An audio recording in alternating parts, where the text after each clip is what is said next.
Autoline After Hours is brought to you by Bridgestone Tires, your journey, our passion. Fiat. Hyundai. Learn more at Hyundai.com. And by Henkel. Excellence is our passion. This is Autoline After Hours with John McElroy, episode 295 for July 17th of 2015. Lessons learned from the BMW i3. Watch Autoline After Hours live at Autoline.tv every Thursday at 3 p.m. Eastern Time. That's 12 p.m. Pacific or 19 hours GMT. You can subscribe to this podcast for free by searching for Autoline in iTunes, Stitcher, or YouTube. Gary, here we are at it again, another Autoline After Hours. Absolutely. So you had a fun week so far? So far, yeah, driving the new Hyundai Tucson, and we can't talk to you about that. Oh, that's embargoed? It's embargoed. Okay. In fact, I think you were driving one with the chap sitting next to you, Gary Witzenburg, joining us again on... Well, not exactly in the same vehicle, but at the same time. At the same event. Same event. Right. How you doing there, Gary? Good. Staying busy. Busy's good, especially for a freelancer like yourself, right? Exactly, right. And of course, we got to let everybody know that we're being joined today by our special guest, John Kelly with BMW Product Management. John, great having you here. Not just you, but the BMW i3 in the studio as well. Yeah, thank you, John. I'm very excited to be here, and I'm really happy to talk to you about the i3. It's a great car. There's so much to say. There's such a great story. So, yeah, I'm happy to talk to you about it. Well, I got a million questions, but I'm dying to hear what Gary Witzenburg wants to ask because Gary was working on the GM EV1 program. So I figure if any of us here know something other than John Kelly about EVs, it's Gary Witzenburg. Well, that one, as you know, didn't work out very well commercially, but it was a great technological success. It was and still is probably the most energy efficient vehicle ever to roll down the road, at least reasonably practical vehicle. But it only had 2 seats and was kind of expensive and didn't go very far with lead acid batteries at the time. Come a long way since then. And part of the way that we've come is with the i3, but what's the first question to John Kelly, Gary? I do have one ready, as a matter of fact, and that is that the regen in the i3, and I've driven it only once so far, and that was at the event that you had in California before the LA Auto Show about 1.5 years ago. The regen is always on, it's always strong, and to me, I find that occasionally annoying. I know it's good for range, it's good for energy, but every time you lift off, it just really drags the car down quickly, and that's been consistent through the other BMW EVs. Mm-hmm. There are other solutions to that. One, I think the VW, you can set different levels. In the EV1, you had a button you could just turn it on or off. You could coast freely or get regen, and whichever you chose for efficiency. Yep. And I think you, if I remember correctly, you have a neutral position on the pedal, so if you do it exactly right, you can coast freely at higher speeds, but at lower speeds, it's always jerking you a little bit. Have you guys ever rethought that? Well, you hit the nail on the head when you mentioned... And is the customer feedback good on that? It is, and that's actually why it is the way that it is. But you hit the nail on the head when you mentioned that neutral point. So if you think about the accelerator, if you go full throttle, for example, you have maximum power, and when you start backing off, you come to a neutral point where the car basically coasts. And then once you pull back a little bit further, you start to get into brake regen. If you pull back just a little bit of regen. If you pull back all the way and let off the throttle completely, you get full brake regen. Whereas when you touch the brake pedal, that's 100% service brakes. That's hydraulic brakes only. And one of the things that we focused on very heavily with the i3 is listening to our customers and asking them what they want, how they want it changed. We have through the BMW USA website, we have a forum that we administer. We have our customer relations team and some engineers involved in it. And we encourage our customers and potential customers for that matter, if they have questions, if they have problems, complaints, we want to hear about it. It'll make the car better in the end. And we also had field trials. So we started in 2008 with the electric Mini. And we did, I think it was 500 cars. And then in 2011, we had the Active-E 1 Series electric, which proved some of the powertrain components that we now have in the i3. And one of the things that we got out of those trials was these were early adopters, very tech-savvy, EV-centric people. And we asked them what they thought, what they wanted. And one thing they said was they consistently wanted as much regen as possible. And of course, there are many scenarios. It's a rear-wheel drive car, rear engine, rear-wheel drive, 50-50 weight distribution. It's a very balanced, nice driving car, great driving dynamics. But in certain situations, you don't want as much regen because it is rear-wheel drive, and the system compensates automatically for that. Sorry, go ahead, Gary. I was going to say, so you mentioned that you've got a lot of feedback from real people who would be real customers for this car before you developed it. So basically, with this, the i3, you guys had the opportunity to look at everything fresh rather than having some preconceived notions of what an electric car ought to be?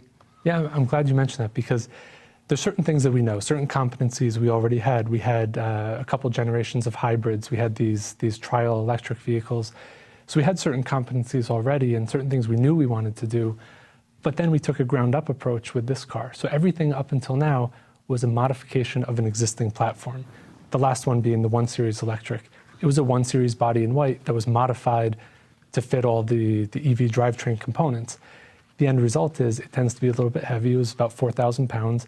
And to get the equal range that this car has, you had to have a very sizable battery. I want to say it was around 32 kilowatt hours. With this car, it's a totally different approach. It was a ground-up, start-from-nothing approach, so we could do it exactly the way we wanted to, really maximize the driving dynamics. It is a BMW after all. It has to have BMW driving dynamics. We could also, we went with carbon fiber, which I'd like to talk about a little bit. All these things to minimize weight, maximize the interior volume, which is really very impressive. And it also allows us to go with the right size battery. So by lightening the car all around, you can get a similar range out of a smaller battery. So this car has its gross 22 kilowatt hours, net 18.8 kilowatt hours. So it's a full third less than what we had in the Active-E with similar range. So this ground up approach really from the ground up allowed us to tailor it to exactly what we want and what our customers want. And speaking of your customers, the car's now been in their hands for over a year. What are you learning from it? What are you going, really? They're using it that way? Or what are the customer experiences telling you about your car that you didn't know beforehand? Well, one thing they're telling us, which I think I was hoping we would expect, was that they love it. I mean, unanimously, the customers are generally very happy with the car, the way it's performing, the quality level, the driving dynamics, and so forth.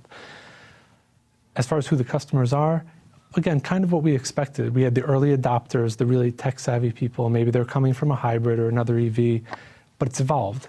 Now we're getting customers that are using it as an alternative to their other combustion engine car. People you wouldn't expect to be the super tech-savvy people that would be early adopters. So the customer is kind of what we would expect. What's a little bit different, though, is the use case. So originally we expected it to be more people using it as a commuter car. It's an urban car, suburban commuter type car. And what we were surprised to learn was how many people buy it as a second car to supplement their combustion engine car, figuring they'll use that car on the weekends for their long trips and whatnot, and then they're not using it. They're using this car all the time. So we've had the car on the market for just over a year now. We've over 10,000 of them on the road, and we have some customers with over 30,000 miles on them. So it's pretty impressive. The use case is what's a little bit different, that we have some customers that have their second car and they just don't use it anymore. So you mentioned in passing the carbon fiber. Yep. So it's an aluminum chassis with carbon fiber on top? That's right. So we refer to it as the life module and the drive module. So life module being the whole passenger compartment. There's essentially three pieces of body construction that are worth noting. You have the body cell, which is carbon fiber, so it's all structural carbon fiber. Then you have the drive module, which is essentially an aluminum frame. So you have extrusions, you have cast parts welded together and whatnot. And then you have the outer body panels, which is a really good story. They're all thermoplastic, with the exception of the roof, which is carbon fiber, and the tailgate, which is primarily glass. These thermoplastic panels, it's one of the great benefits of the car, both with carbon fiber, aluminum, and the body panels. If we have time for this anyway, I'd love to talk to you about how we repair these things, because it's a really great story. If you think about a traditional car with a steel or aluminum quarter panel, If it gets dented, it's a pretty significant repair. You have to cut it out, you have to weld in a new one. And this car, they're all bolt-on panels. They're all bolt-on carbon fiber panels. You literally unsnap the old panel, paint the new one, snap it right on. Carbon fiber is another interesting one, because if you think about carbon fiber, which it's pretty extraordinary, to be honest, that we have a carbon fiber passenger cell in a car that retails for $42,000 before incentives. And if you had a typical supercar, Formula One, that type of thing, where you have a carbon fiber monocoque, it's very expensive and very energy intensive to produce this. You end up hand laying it, putting it in an autoclave and all that. We have a very different approach where we cure the parts in the mold. So it is a resin transfer molding process, but essentially what happens is your carbon fiber woven mat goes into the press, it closes, resin is injected under heat and pressure, it cures, pops out, you trim it, it goes on to the next step. All these different parts are then bonded together using structural adhesive, and it's of course one that was specially designed for this application. What's good about this is if the car is in an accident, one thing that's nice also about an accident is with carbon fiber, the energy is very localized. It's absorbed in a very localized area. So you don't generally end up with a car with a front impact that ends up with rear doors that don't quite line up and a ripple in the C-pillar and so forth. So it's easier to localize the energy. And to repair it, it's not as complicated as some of these supercars where it'd be a very complicated repair. In this case, it's more like a steel repair where you cut out the bad section and weld in a new section. Here, you grind out the old section, cut the adhesive, and simply bond in a new component. It's really in fact, very there's cut straightforward. lines molded into the cell structure, the structure of it, to show where to cut them out. Yeah, exactly.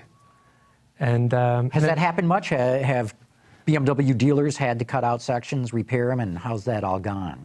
It's been going fine from what I understand. There haven't been any significant accidents, but there have been some cars with some body repairs and some carbon fiber repairs, and I'm not aware of any problems with it. So it doesn't have an effect on the structural rigidity of the vehicle if you cut this section out and glue in a new one? Absolutely not. Wow. The adhesive is like the strongest part of it. So in fact, we saw demonstrations where if you overlap two pieces with the adhesive in the middle, of course, and you pull them apart, the carbon, whether it's carbon fiber or aluminum using the structural adhesive, the carbon fiber or the aluminum tears before the adhesive bond is ever broken. So it doesn't affect rigidity. So looking at this vehicle, what people see, the outer skin, is pretty much a thermoplastic material, not the carbon fiber material. That's right. Okay. The carbon fiber on the outside that you see is just on the roof skin, and that's more of a, I guess you'd call it a Class A surface, a customer look and feel surface. If you open either one of the doors, that's where you see structural carbon fiber, the whole opening. So the B-pillar is technically integrated into the rear door. So if you open up both doors with the rear coach door, You can see it there. in the whole door frame opening, like you can see on the bottom there, that's all structural carbon fiber, Right. and it's left unfinished for a reason. So it's in your face. You can see that this is structural. So it looks carbon fiber. cool, and you're able to say, "I got a carbon fiber car." Yeah, and it's also it's a good story because this is revolutionary that we can produce a car and sell it for $42,000 with all this carbon fiber in it. It's something we've been involved in for years. I think it was 2001 when we first had a carbon fiber reinforcement panel behind the bumper in the M3. But it's something that, as our competencies are developing, our partnership with SGL Carbon Fiber is strengthened, and we're refining these production processes. It makes sense to transfer this over to other models going forward. So I don't know if you saw the new G12 7 Series, which we'll be launching in the fall. This car uses what we call a carbon core. So it's not a carbon fiber passenger cell, but it's basically carbon fiber reinforcements within steel, so you can make it smaller, thinner, lighter, and so forth. Can we talk about the extended range version of the i3 for a minute? I'm a proponent, a fan of extended range electric vehicles. For example, Chevrolet Volt, you can go 30 to 40 miles on, grid power alone, which is inexpensive, and you're not burning any fuel at all. And then you can drive across the country if you want, like a conventional car, just by using gas after that point. Or you can choose to recharge it whenever you have a chance or not. Yours, as I understand, it's a 650cc two-cylinder BMW engine that mounts in the back. Gives you, 30-some horsepower, I believe. I forget the number. and it doubles the range roughly from 60 to 100 to double that. It adds, what, $4,000 in cost, something like that? Roughly. And some weight, which is in the back. What I'm getting to, though, what is the take rate on that at the added cost, added weight? And are those customers as happy with those vehicles as your pure battery EV i3 customers are? I don't know about the satisfaction rates between the two. I simply haven't seen that information. But as far as how the system works and the premium and the take rate, I know it was around 50% or a little slightly over 50%, if I'm not mistaken. Yeah. And what's interesting about it is we have gotten a lot of feedback from these customers. And the one thing that they're telling us is, by and large, they're not using it on a regular basis. Mm-hmm. So they're not buying the car because if their daily commute is 120 miles, so they know that they need to use it for that last 30 miles every day. They're not buying it for that reason. Most customers buy it because the regular battery electric version fits into their driving profile, but they're not quite sure because maybe they need to take a long trip on the weekend, or they're just not comfortable with the restriction. It's the added range is there if they need it on a given day, which takes care of some of that range anxiety that people have with the pure EV. That's exactly what it is. Right. Yeah. And we're finding that most of these customers, the ones that are feeding us information anyway, is that most of them are either using the REX very little or not at all. So it runs a maintenance cycle. Every 8 weeks, it starts up and runs that load for 20 minutes to make sure that it burns off any moisture in the oil and lubricates the bearings and all that good stuff. And we're finding a lot of customers, that's the only time it runs is when it does the maintenance cycle. Yeah. Part of the reason be that it's loud. I have not driven the i3 with the range extender. Nor have I yet. But I have talked to colleagues of mine who have, and they go, wow, that thing's really loud back there. Yeah, I'm actually a little surprised to hear that, because can you hear it running? Yes, it is a combustion engine that's running. But what's great about it, unfortunately, the car we have on display for you is a battery electric version, which of course you're welcome to drive after the show if you'd like. Thank you, I'll take it. But the range extender version, like you mentioned, it's a 2-cylinder, 650cc engine, never drives the wheels. It simply drives a generator to feed energy either to the traction motor or back to the battery.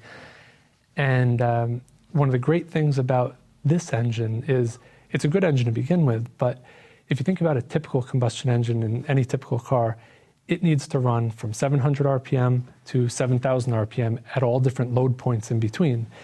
So there's no way you could possibly tune your balance shafts and your dampers and your motor mounts and all the rest of it to tune out all those first and second order vibrations everywhere. Whereas this engine only runs at certain specified speeds and certain specified load conditions. So it's much easier to tune that out. So as a result, the NVH characteristics are very impressive. So like I said, can you hear it running? Yes. But is it loud and objectionable? I don't think so. Well, maybe it's because the electric car itself is so quiet that when this comes on, it's just like, whoa, what's that? It's a contrast. Absolutely. I had another concern about it too, and I confess I still have not driven one. I think I am scheduled to get one in a few weeks, so I'm looking forward to that, to try it out. But I also wonder about if the battery is to the point where that starts, which means you're running, it's only generating electricity to keep you going. Does it have enough reserve power performance, for example, what's the performance on a steep hill? Or if you need to pass somebody on a 2-lane road or something like that. I wonder about, it's a 34 horsepower engine. I don't know how much wattage it can put out to keep that little motor going at what a BMW customer would say was acceptable performance level. Mm-hmm. Well, one thing to consider is that the REX engine drives the generator, which then drives the traction motor. Right. So your generator is not driving the traction motor directly, and your battery always has some reserve energy in it. So for the most part, you still have full power to the traction motor. So you would not notice the difference in performance whether or not the engine is running, whether or not the battery is down to the point where the engine starts, is what you're saying. When the engine starts, absolutely, you're correct. Yeah. If you got to the point where you depleted the battery completely, then of course you would have certain power reductions. Yeah. But by and large, it's not a problem, and because there is that reserve in the battery. And I've found, I don't know all the statistics, I'm sorry, but I've found from my personal use that when I'm driving the car, which I drive at home very often, on the REX, I can cruise at 75 miles an hour on the highway with the air conditioning on, and I've never experienced that degradation. But not indefinitely. At some point, you're going to At 75. It's a 2.4 gallon gas tank, I think. You're only going to go so far with that. And at some point, you're going to get some degradation in performance. But that 24-gallon gas tank at some point is going to run out. So, Yeah. I mean, that's just the nature of... That's one of the nice things. We use a 1.9 gallon tank here in the U.S. Oh. And if you run low on fuel, if you need to, you can stop and get more fuel.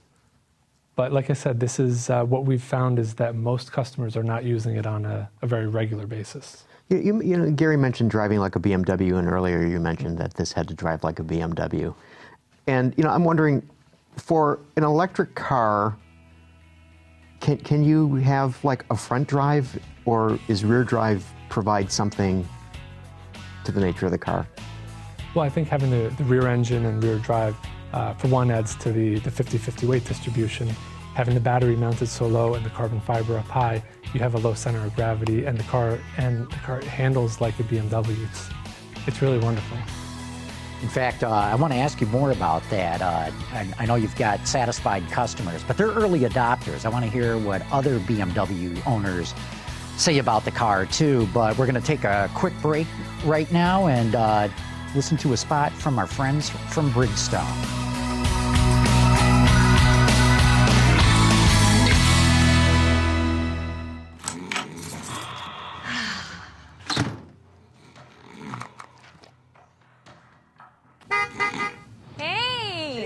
Did you have a good nap? The Firestone Destination LE2. Tough enough to handle anything the road throws at you. Oops. And you throw at it. Durable, dependable Firestone tires. Whatever you drive, drive a Firestone. Okay, we're back. And now we've got a number of questions in from the audience. Let's see. We'll take the first one from Todd. He says, I was one of the folks driving the Mini E, 50,000 miles, and the Active E over 40,000 miles, and I loved the Regen, he says. Single pedal driving is relaxing, i.e. you don't have to use the brake pedal, and provides a more pleasant driving experience, especially in stop-and-go traffic. At first it may be startling, but you soon realize how wonderful it is. So there's one. And then Rick Bradner from Vancouver, British Columbia says, speaking of customer feedback, what do they not like? What do they not like? I'll be honest, I can't think of anything in particular that they don't like. One thing that we've heard a few complaints about is the exterior styling. Of course, it's a little polarizing, and it's not for everybody. By and large, the feedback is positive, but not 100%. And to be honest, though, that's actually one of the reasons why I enjoy driving the car so much, is because I truly love the car and I truly enjoy talking about it. And whether you love the styling or dislike it, it gets your attention. And not many days go by where I'm driving the car and I'm at the shopping center or whatever, and somebody doesn't, either come over and ask a question, say, what is that? Or, is that one of those electric cars? What do you think of it? It's great. Well, the interior's interesting too, very different. And I wonder if that design was driven partially by the desire for it to be different, to be appropriate for a very different kind of car, or also, I know it's sustainable materials, that's a big part of what's in there. But to me, it's kind of strange. I wonder if people are happy with that as well, or a little bit less so. My experience, the appearance, has been 100% positive on the interior. Everybody seems to really love it. And one of the nice things is you have so much freedom with a ground-up design like this. Yeah. So there's no tunnel. It's so spacious. I drive with two kids with car seats in the back, and I'm 6'3", and they have no problem sitting behind me. The exterior package, the footprint is relatively small. It's about the footprint of a 1 Series, but the interior volume is like that of a 3 Series. It's really very spaciousness, the ingress, the egress, all of that is great.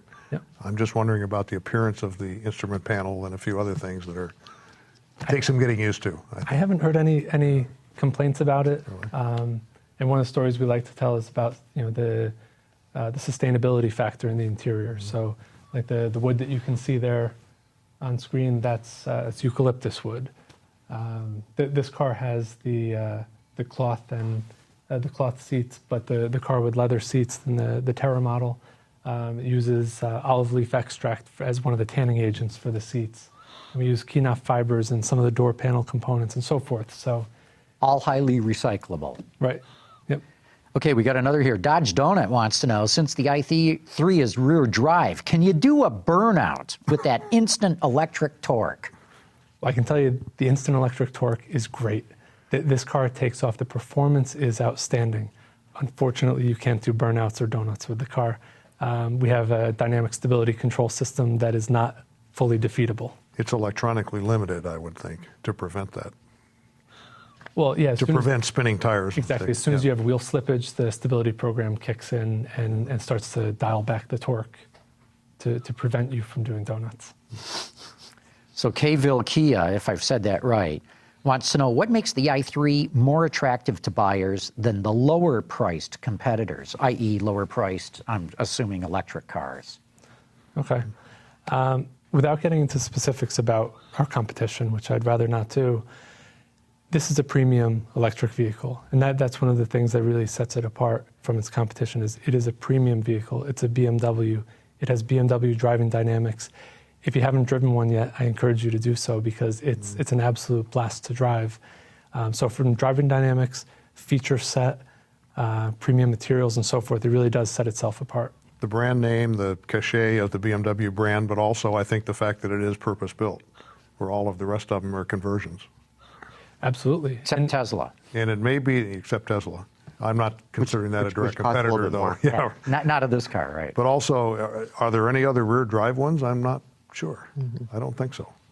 You know, we're seeing the charging on screen right now, and so I was wondering about the issue of if someone buys this car, where do they charge it? I mean. Well, it's an interesting, there was a study, actually two studies. One was, if I'm not mistaken, it was a DOT study, and then one was one of our internal studies from our Mini E and Active E drivers. I forget which is which. One was, I think, 33 miles, one was 36 miles, but the average daily commute. And with an 80 to 100 mile range on this car, especially if you precondition it to warm the battery and warm or cool the cabin while you're plugged into the grid, you should have enough energy where you only need to charge at home.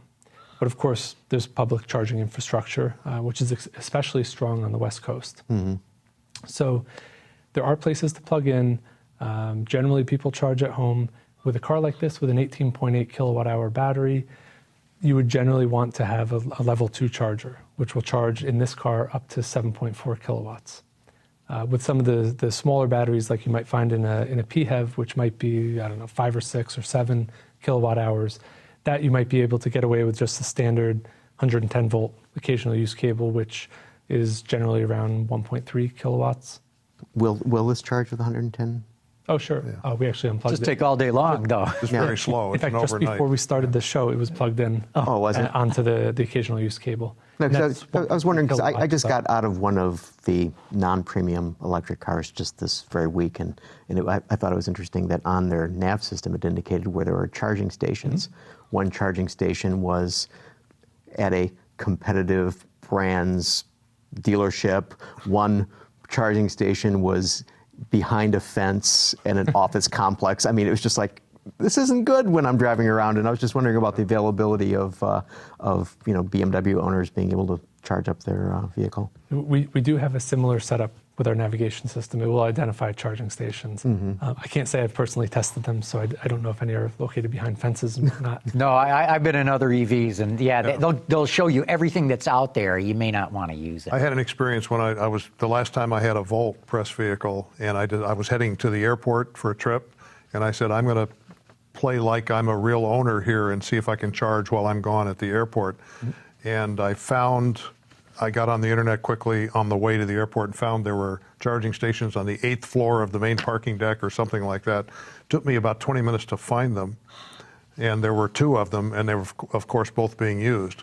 So I was very grateful that it wasn't a pure battery EV that I really needed the charge. So that was one thing, and then it cost me twice as much to park there as it would have in the satellite lot. So basically, I'm being a little facetious, but if you are in a pure EV without a range extender and you're counting on public charging at an airport or anywhere else, that's could be an issue because there might be two and one of them's down and the other one's in use, and it still takes a long time. Even level, There's even level been two. media reports of arguments breaking out between Volt Yeah. and Leaf owners. Yeah. And the Leaf owners telling the Volt guys, get off We the need plug, it. I need it. Yeah, You don't. Exactly. Yeah, The two that were parked in at the airport were Volts also, by the way. Yeah. So the Leaf people were out of luck, I guess. After the show, I'll tell you where else you can plug in. Armand wants to know, though, John Kelly, that he points out Ford dealers had to spend tens of thousands of dollars to gear up for aluminum repairs of the Ford F-150. Is that about the same that BMW dealers have had to spend for the i3 and i8 repairs? Okay, so there's two different types of repairs that we need to separate here. One is body repairs, which is aluminum. We mentioned carbon fiber and the thermoplastic, but not the aluminum. We've been repairing aluminum for the last, I think it's 11 or 12 years, since we started using the Grav front end. And this is all bonding and riveting.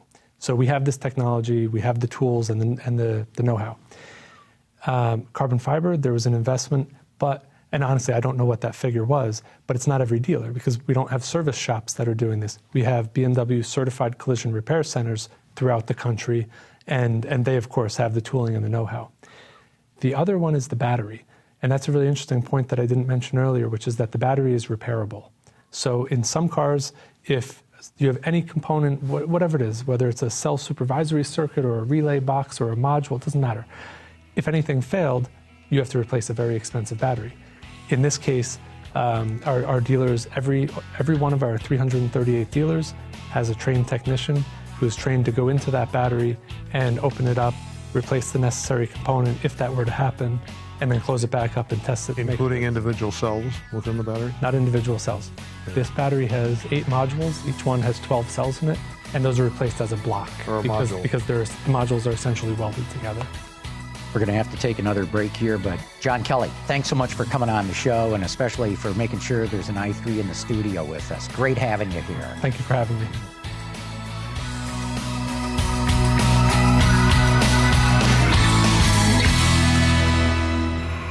We could tell you about the years of research and development, how we forged advanced high-strength steel to make the frame stronger yet lighter, the countless hours spent testing the suspension and tuning every sound from the engine to the trunk.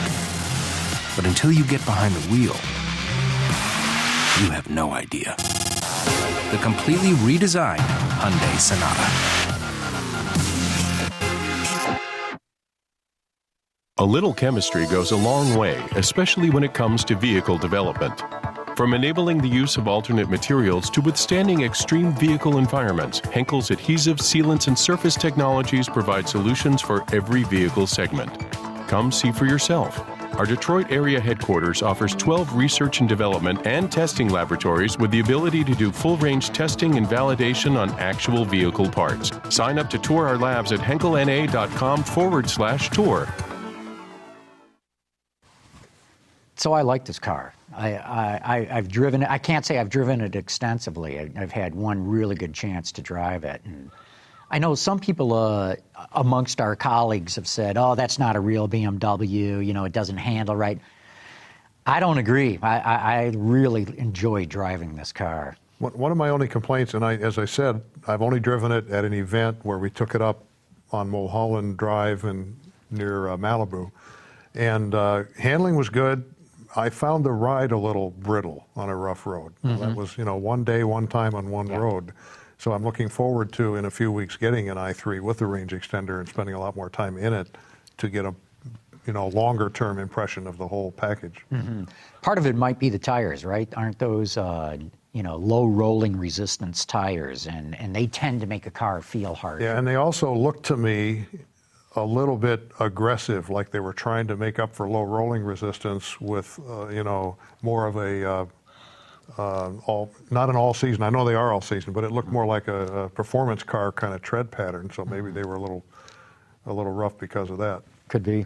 Well, as we go forward in time, the definition of what a car is going to begin to vastly change. So what a BMW is, the expectation is going to change, and what a Chevy is going to change, and what all these vehicles are going to change. And it's going to be driven by technology more than anything, which leads us to an interesting graphic, I think, that we have here. Oh, yeah? What you got? All right, so first of all, a terabyte, okay? So if we wanted to download a terabyte, it would take a day. Okay, so that's how... It's a lot of information. It's a lot of ones and zeros. So the Library of Congress, okay, which has more than 37 million books and 5.5 million maps and 1.7 pieces of sheet music, 69 million manuscripts. Okay, the Library of Congress, the biggest library in the United States.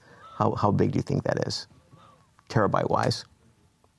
I'll tell you. Okay, 10. Close. 20. 20. Oh. 20 terabytes. So there is an automotive angle to this. Right? there is an automotive angle to this. Okay, so I this was is visualizing the building. I just want to set up what it 20 terabytes Library of Congress, right? Mm-hmm. So there's this outfit that does automotive analysis called SBD.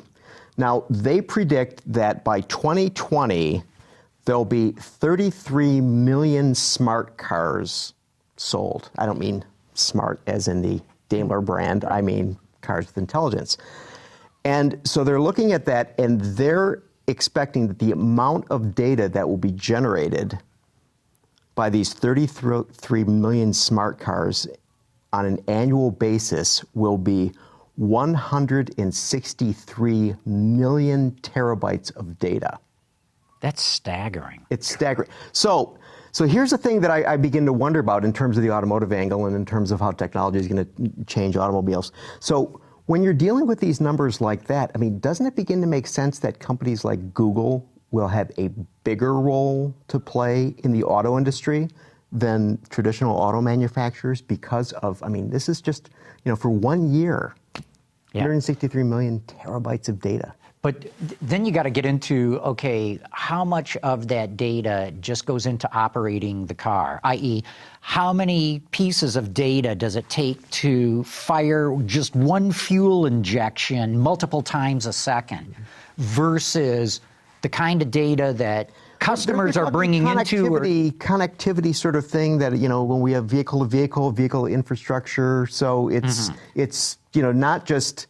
your car with the ECU, causing things to happen. But what I've read, and I hope I've got this ratio right, that when we drive our cars today, and this will change in the future, 90% of the data being generated is towards the kind of stuff that I talk. Run the engine, shift the transmission, make sure the anti-lock brakes don't lock and all that. Mm-hmm. And 10% is info coming in for the driver and or passengers and going out for the drivers and passengers.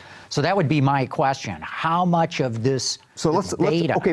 Let's say it's just 10%. That's still huge. 13 million terabytes of data. Right. So what is the capacity of the cloud then to hold all this data?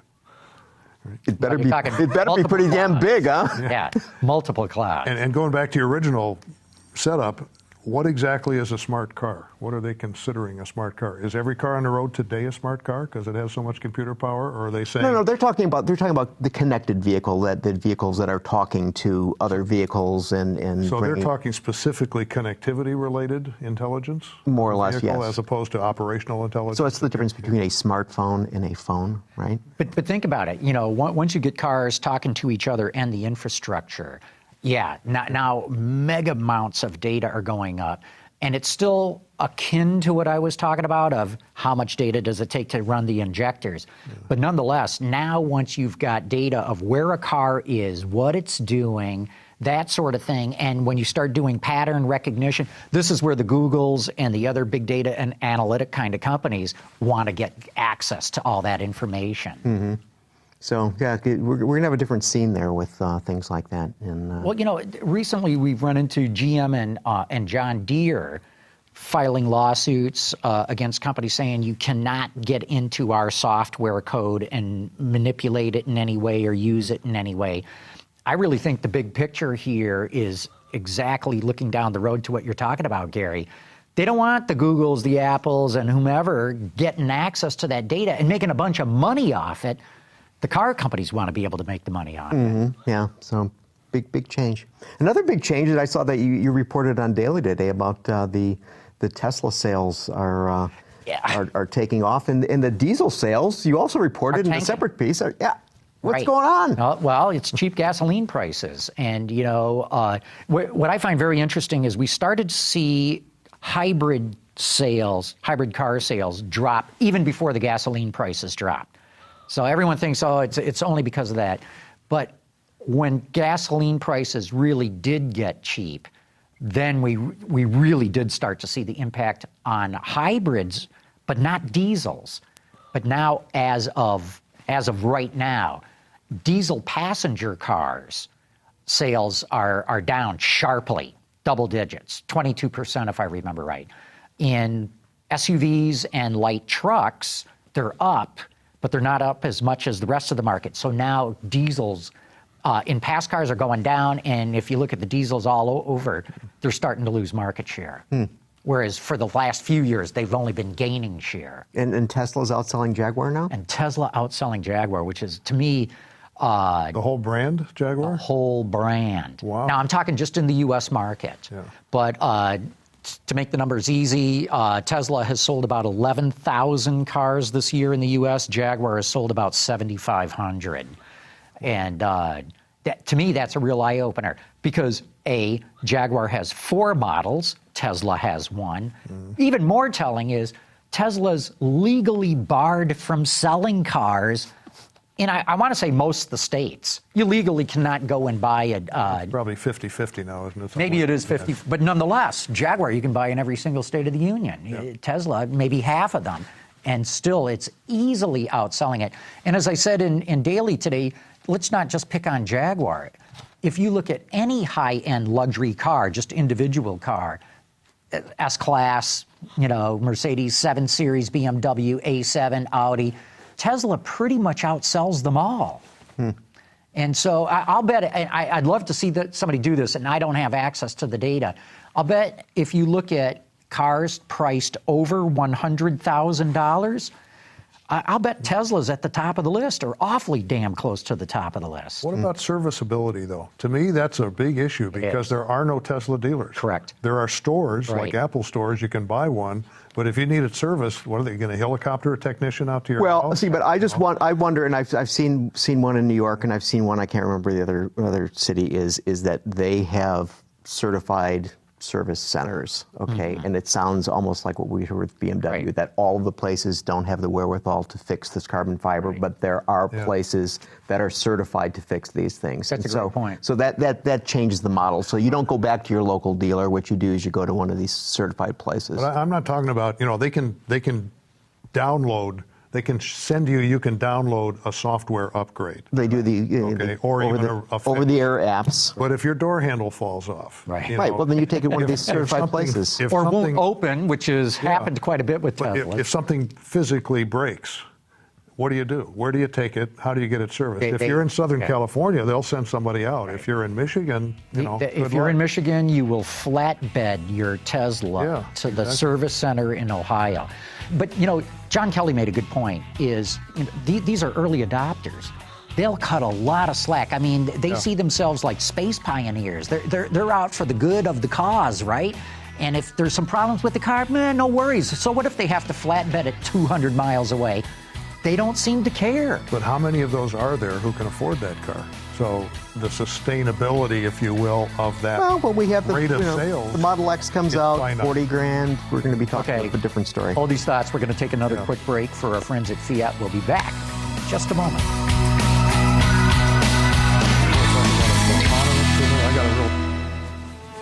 Amore.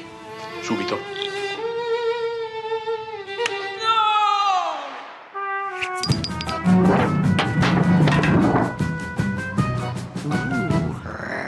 The all-new Fiat 500X crossover, featuring an available Uconnect system with a 6.5-inch touchscreen and available all-wheel drive. Well-rounded, has never looked so sharp.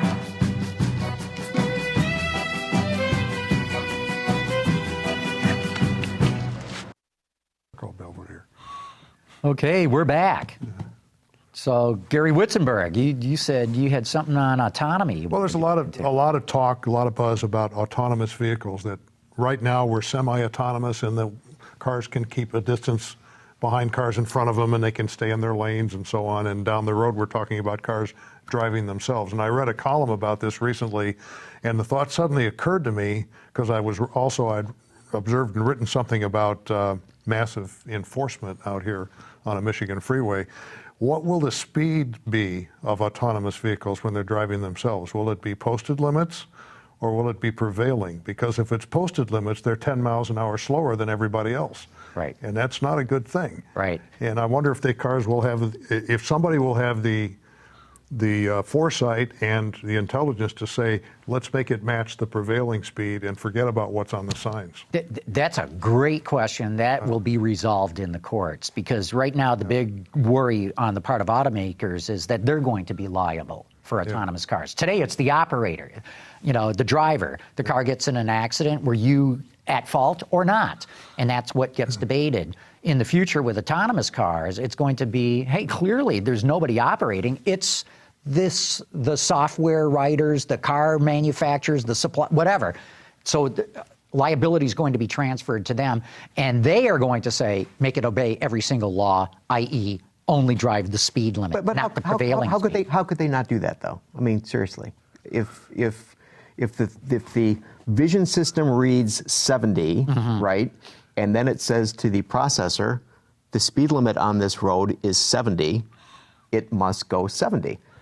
I mean, they can't build a fudge factor in whereby they would say, wink, wink, you can go 80.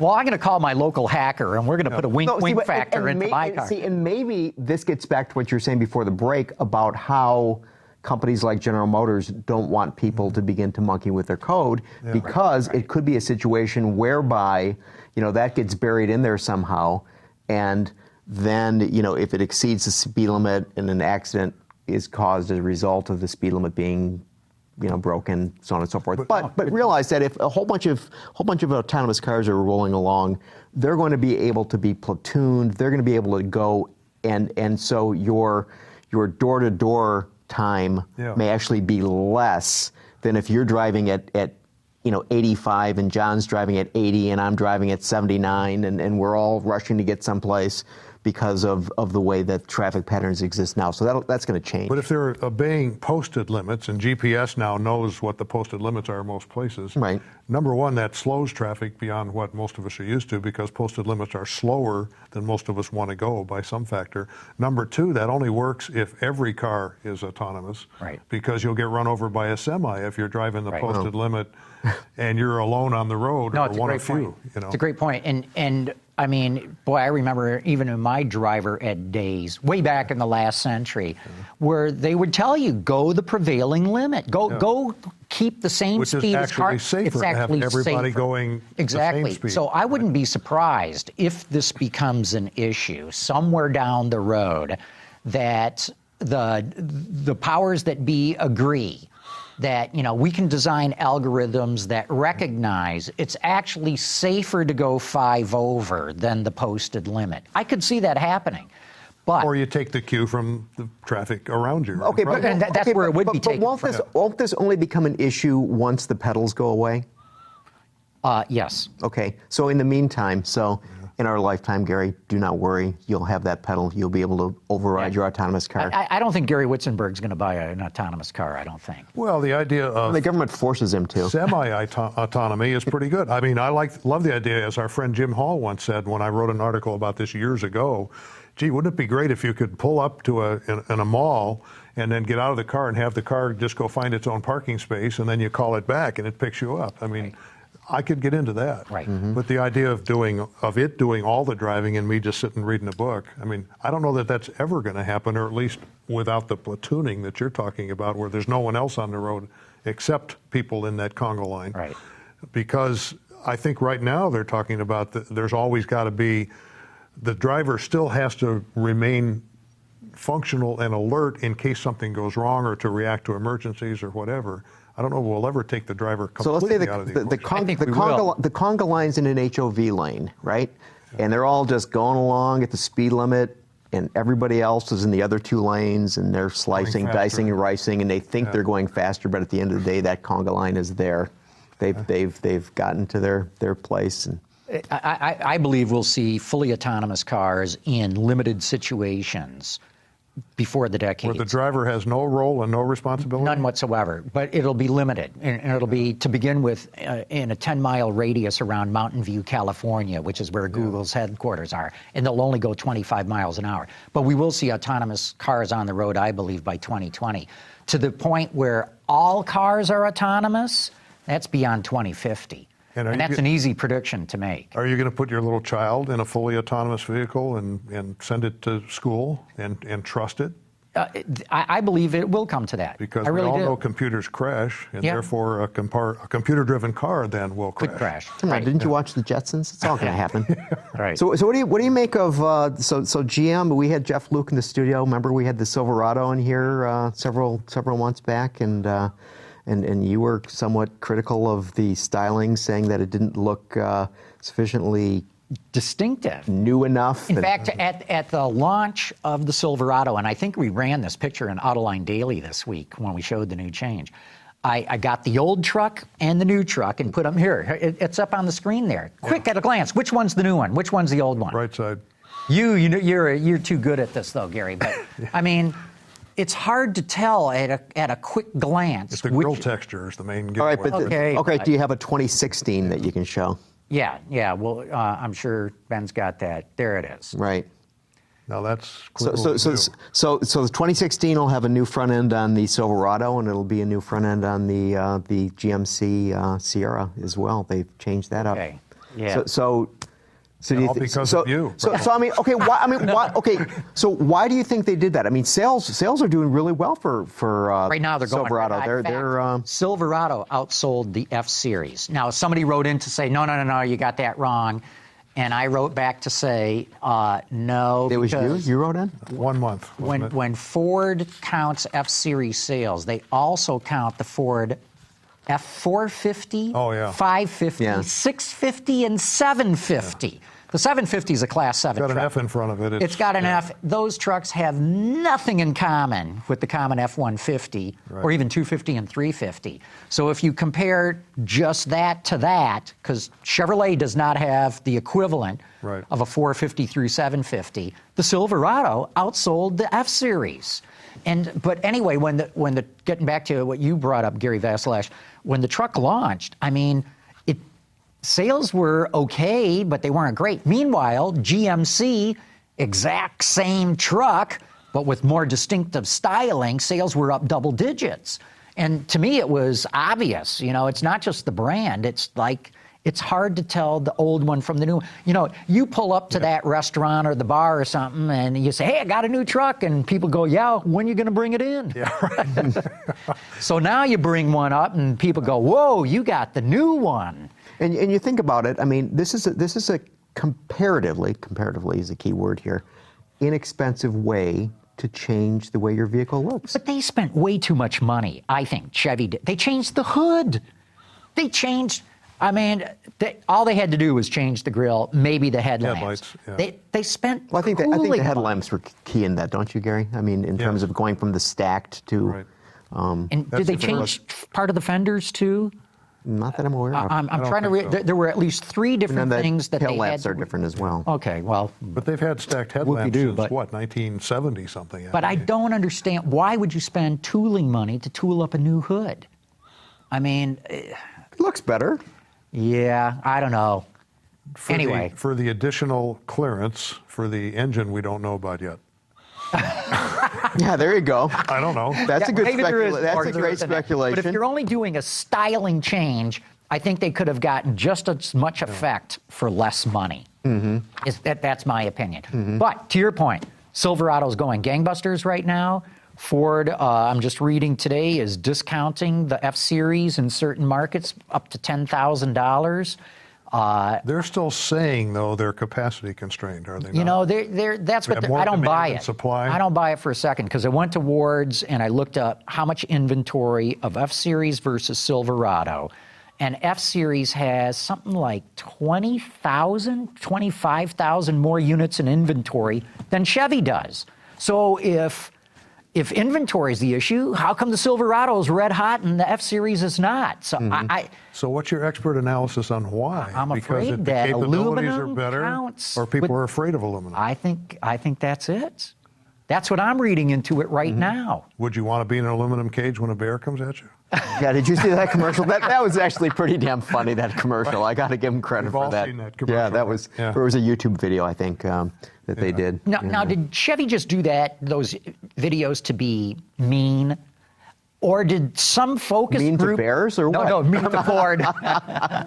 Or did some focus group stuff go, ooh, we're onto something here. Truck buyers don't like the idea of namby-pamby aluminum. Yeah, but some years, 3 or 4 years ago, the steel industry ran a similar ad, and wasn't it that it was a guy in a shark cage, and the shark is trying to get into him, and the guy's like, "Aren't you glad you're in a steel cage?" Yeah. I mean, it was the same sort of thing. So I mean, I think they just keyed off on that. It's just very competitive, and they want to sell as many as they I can. know, but so, when the F-Series should be selling better. I'm looking at the inventory. The inventory's there. They're claiming they don't have enough. Prices I'm telling are you, they got comparable, more right? than Chevy. It's not All necessarily right, so here's the higher question. priced. So we know that they had to spend a boatload of money to develop the F-Series, right? And I mean, a boatload.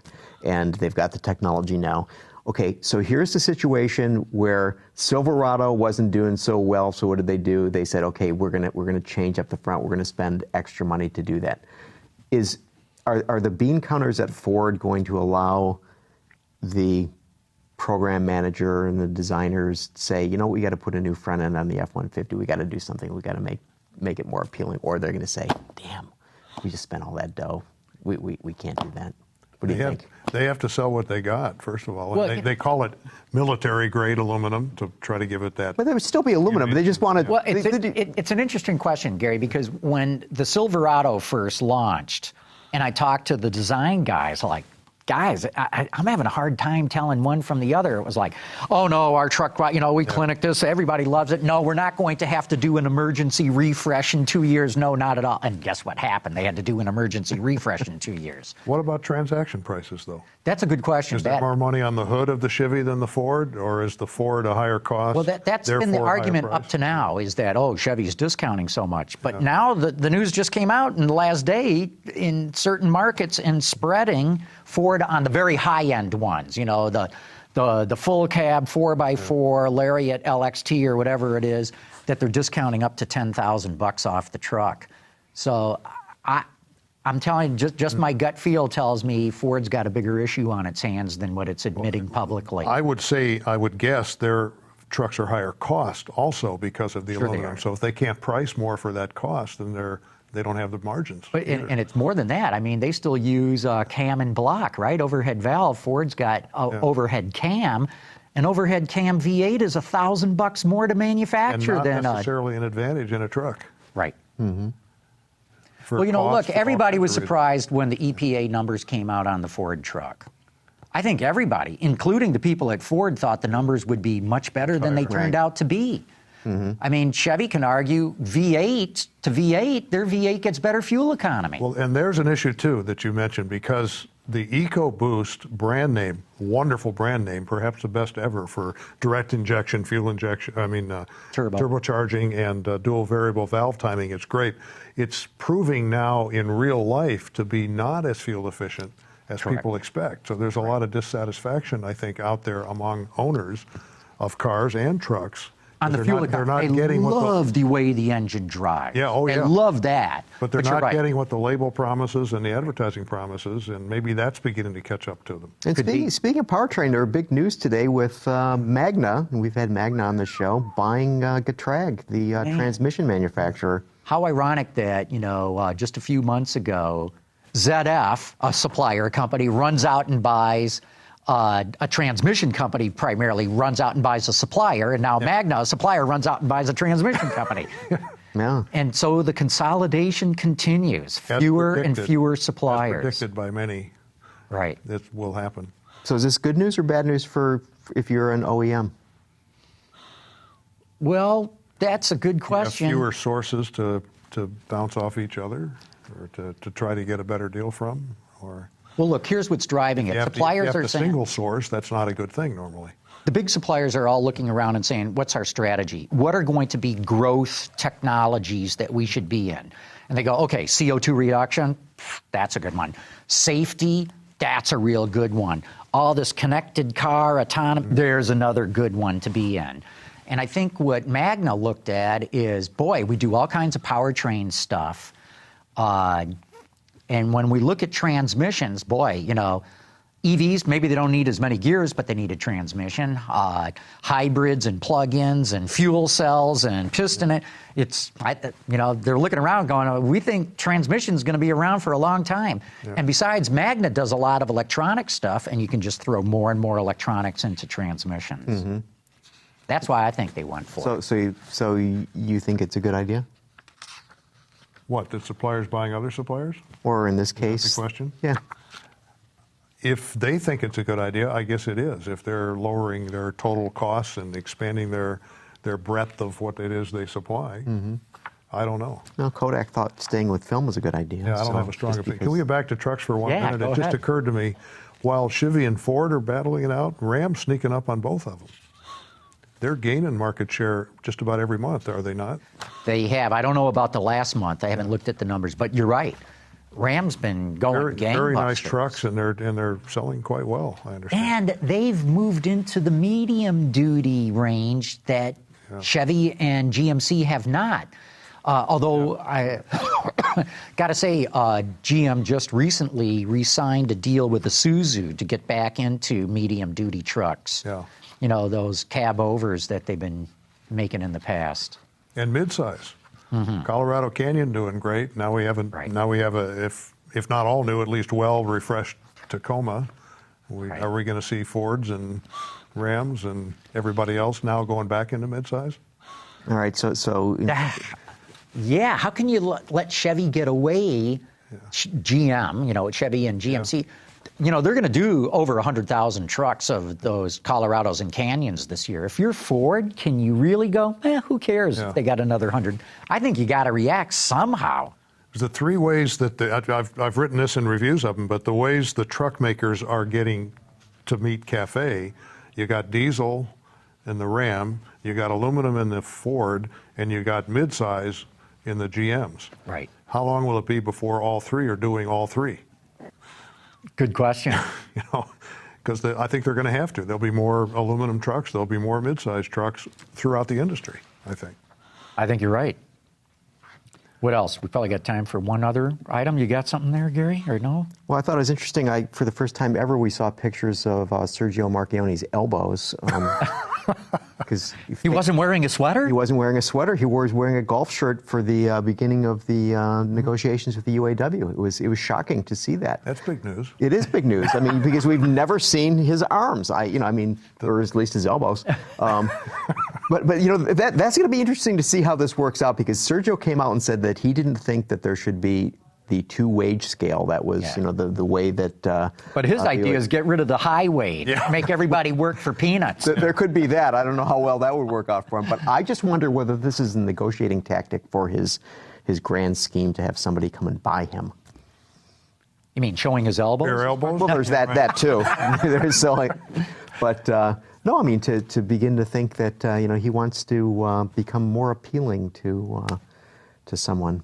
Yeah, that seems to be his plan right now. Just flip it. Buy it, fix it up, and flip it. Yeah. And they're spending an awful lot of money to revive Alpha, are they not? They are, or will be. That's a nice-looking car, but will it sell? Will it be profitable? Will it return on that investment? Well, that's just one of 5 models that they're going to dump in the market in the next 3 years. That's a lot. That's a lot. They're going to try to go up against our pals at BMW and Mercedes and everybody else. Not going to be easy. And Tesla. That's right. Hey, let's wrap it up, guys. Right. But Gary Witzenburg, thanks for coming in. Always good to have an EV expert when we're talking about an EV in the studio. And Gary Vasilash, let's do it again next week. Next week? Okay, Jen. I want to thank everybody for having tuned in. Autoline After Hours is brought to you by Bridgestone Tires, your journey, our passion. Fiat. Hyundai. Learn more at Hyundai.com. And by Henkel. Excellence is our passion. Visit our website, Autoline.tv, where you can watch us live. Get your daily news fix with Autoline Daily and in-depth analysis and interviews with Autoline This Week. There is all that and much more at Autoline.tv.